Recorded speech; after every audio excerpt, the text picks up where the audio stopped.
RCF.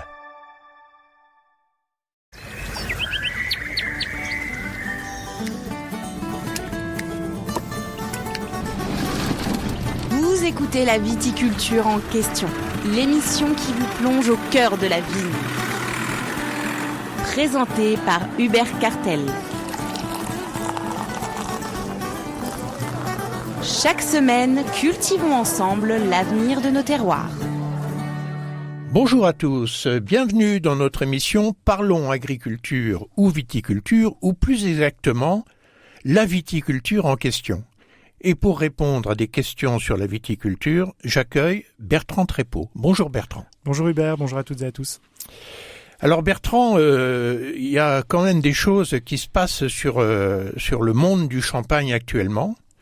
Et la chose sur laquelle il faut qu'on revienne, c'est comment cette Champagne, qui a vendu 320 millions de bouteilles il y a 2 ans, 21-22 si je me souviens bien, n'en a vendu que 270 millions au cours de la campagne 23-24, c'est-à-dire la dernière année de vente de champagne 2024, 270, presque 71 millions de bouteilles. Alors bien sûr, la Champagne, c'est un vin effervescent. Et la question qui se pose, elle est relativement simple, c'est est-ce qu'il se passe le même phénomène, est-ce qu'on a le même phénomène sur les autres vins effervescents concurrents du champagne? Alors Hubert, il faut savoir que les bulles se portent plutôt bien dans un marché du vin, on en reparlera, qui lui connaît un contexte très compliqué. La bulle en 2024, elle a plutôt performé. Je vais commencer par nos concurrents, nos cousins, les créments français. Je trouvais en préparant l'émission un article qui rappelait que depuis 2016, le volume vendu par l'ensemble des créments, alors les créments ils peuvent venir de la Loire, de l'Alsace, de Bourgogne, il a augmenté de 46% depuis 2016. Depuis 2016.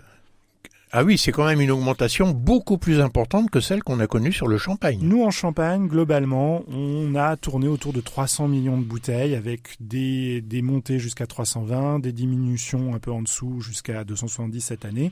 Pendant ce temps-là, les créments, plus 47%. Si je prends que 2024, l'ensemble des créments représentait 114 millions de bouteilles. Vous avez dit 270 pour le champagne, 114 pour l'intégralité des créments. Sur le marché français.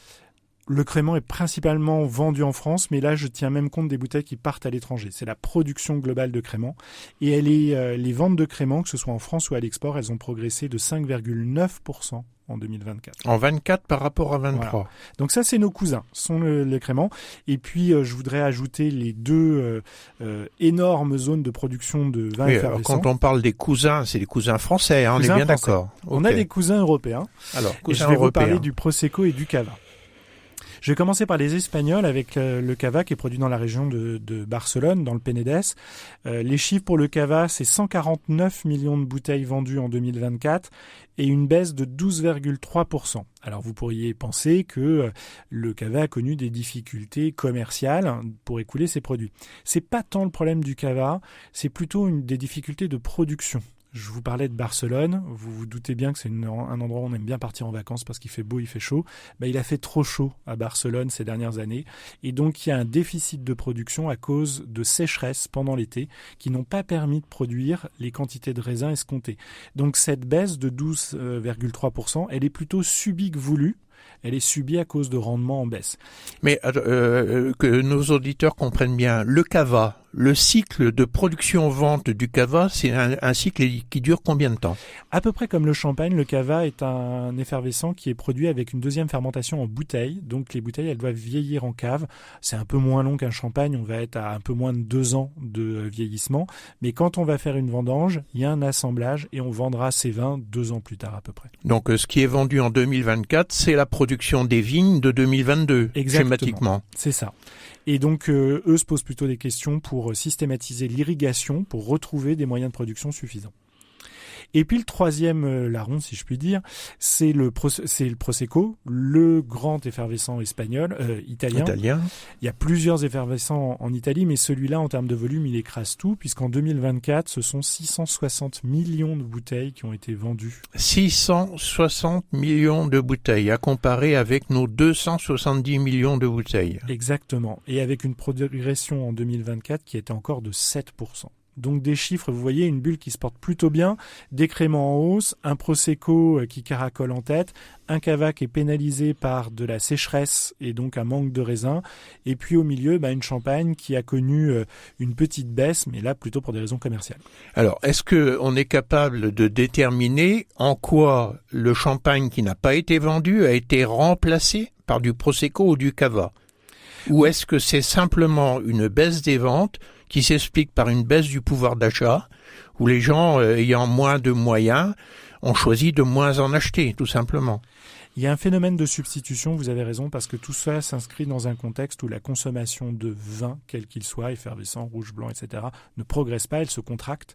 Et donc, par rapport à des consommateurs qui sont de plus en plus vigilants sur leur consommation d'alcool, une bouteille vient en remplacer une autre. Une bouteille de Prosecco, c'est un certain volume d'alcool, c'est d'ailleurs à peu près le même que dans le champagne, ça doit être à 11 degrés, à 1 degré près.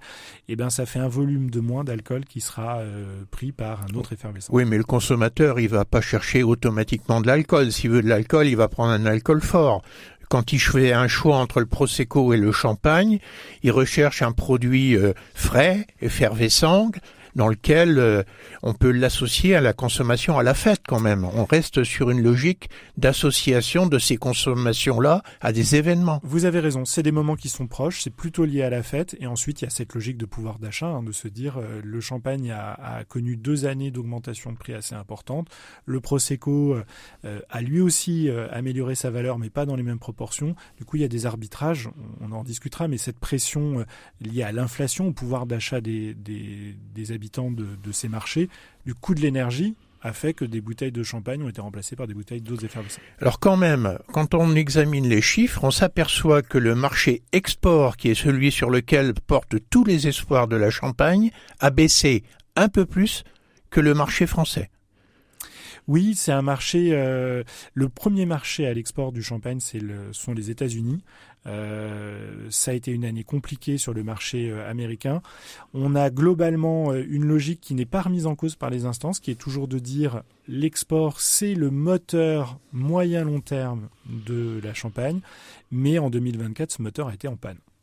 Donc le marché américain a impacté les exportations, c'est ce que vous nous dites. Voilà. Et encore, tout ça, c'était pratiquement avant l'arrivée au pouvoir aux États-Unis de Monsieur Donald Trump. Exactement. Donc la question, c'est qu'est-ce qui se passera sur les ventes aux États-Unis sur l'année 2025. Et là-dessus, on est tous, je pense, dans une grande incertitude. Tout à fait. Alors donc... globalement, je vois quand même plusieurs choses. Une crise du pouvoir d'achat absolument indiscutable. À un moment, cette crise de pouvoir d'achat qui arrive suite à une augmentation des tarifs qui a eu lieu en Champagne relativement importante, pratiquement 15% en l'espace de 3 dernières années, à partir de 2021, 22, 23. Sortie de Covid. On s'est pris 15%. Et les 15% tombent mal par rapport à l'inflation et la perte de pouvoir d'achat des consommateurs, et on le voit dans les chiffres. C'est quand même une explication qu'on peut donner et qui est relativement objective. Cela dit, une fois que l'augmentation est passée, on ne revient pas en arrière. Normalement non. Normalement non. Alors, est-ce que ce phénomène qui touche les vins effervescents, surtout le champagne, surtout les vins effervescents à valeur ajoutée à prix relativement élevé, est-ce qu'on retrouve ça sur les autres vins, sans oublier que la France est un grand pays viticole? Oui, alors pour vous parler un peu de la situation sur les autres vignobles, je vous parle souvent du cognac parce que ça a beau être un spiritueux, il est fait par un vignoble, le vignoble de Cognac à partir de raisin. C'est l'autre champion français de l'export. Donc, ces dernières années. Comme ça a été le cas sur certaines périodes de l'histoire. Voilà. Les cycles à cognac sont beaucoup plus marqués qu'en champagne. Quand ça va bien, ça va souvent très bien. Quand ça va mal, ça va souvent très mal. Et ça se voit dans le vignoble. Quand ça va très bien, on plante. Quand ça va très mal, on arrache. C'est des choses que connaît peu la Champagne. Alors qu'on est sur des process de fabrication avant vente qui sont relativement longs. On vend pas des cognacs de l'année. Oui, c'est notamment ça qui fait peser un poids du stock encore plus important qu'en Champagne, c'est le vieillissement des eaux de vie. Donc eux sont rentrés dans un cycle où 2023 avait été très mauvais. 2024, ils ont sauvé les meubles, c'est-à-dire qu'en termes de volume, ils sont à 0,4% de mieux que l'an dernier. Grosso modo, ils ont sauvé l'année. Ils l'avaient mal commencé d'ailleurs. Par contre, ça s'est vraiment fait au détriment du chiffre d'affaires. C'est que ils ont remplacé des vieux cognacs bien valorisés dans des belles carafes par des cognacs plus jeunes, moins chers, pour justement répondre à ce problème de pouvoir d'achat. Et ils ont réussi à tenir du volume, mais en baissant de la valeur. Donc ça donne une idée quand même de la pression globale. Mais je pense quand même, Bertrand, je ne sais pas si mes connaissances sont tout à fait à jour, mais on n'a pas à Cognac une organisation interprofessionnelle du niveau de la Champagne. Je veux dire, c'est quand même le monde du négoce. C'est le négoce qui donne le là. Alors, ça reste assez exemplaire puisque vous avez une interprofession qui est quand même mixte avec les deux familles et qui fixe un business plan avec l'accord de tout le monde. Il y a très peu de vignobles qui fonctionnent comme ça. Maintenant, c'est vrai que le modèle champenois est vraiment unique et en termes d'équilibre, pourvu que ça dure d'ailleurs, est un modèle du genre entre les opérateurs. C'est moins le cas à Cognac, vous le disiez, parce que le poids des négociants est plus imposant que sur le vignoble. Mais cela dit, ils ont à cause de la longueur de vieillissement, ils ont cette logique de business plan, de mettre des chiffres de production globaux de filières que très très peu de filières font. Et ils ont quand même beaucoup de leviers sur lesquels ils peuvent jouer pour essayer de rétablir les équilibres, y compris en arrachant des vignes d'ailleurs, ce qu'on ne fait pas en Champagne. Hein. Exactement. Ouais. Et dès l'année 2024, il y a des annonces d'arrachage. Ça, c'est pour le Cognac. Si on prend les autres grands vignobles, bon, je pense que ça n'aurait échappé à personne que, en ce qui concerne le Bordelais, le Languedoc, les échos sont très mauvais. Je trouvais un chiffre de la CCI de la région de Bordeaux qui disait que les défaillances d'entreprises viticoles avaient augmenté de 55% en 2024 par rapport à l'année précédente. C'est pour dire qu'il y a un problème de débouché, il y a un problème de valorisation. C'est aussi le cas dans le Languedoc. La Bourgogne, pour le moment, va plutôt bien. Et il y a un plan d'arrachage des vignes à Bordeaux qui est considérable. Massif. On parle de 15 000 hectares. Oui, et si on sonne toutes les demandes qui ont été faites en France, je crois qu'on arrive à obtenir quasiment la taille de la Champagne, à près de 30 000 hectares. Sur l'ensemble des vignobles. Sur l'ensemble des vignobles. Oui, donc on est bien sur un objectif de réduction de la production. Et pendant ce temps-là, la Bourgogne se porte bien, mais elle a un autre défi, c'est qu'elle a des prix très élevés, qui ont continué, elle aussi, à augmenter ces dernières années. Et il y a le risque chez eux de finir hors marché, c'est-à-dire de n'être vendu plus qu'à une élite de consommateurs qui vieillit, qui donc prend de l'âge et boit de moins en moins où il leur arrive malheur malheureusement. Ils sont convoqués par Saint-Pierre, comme disait un de mes collègues chez CDR très pudiquement.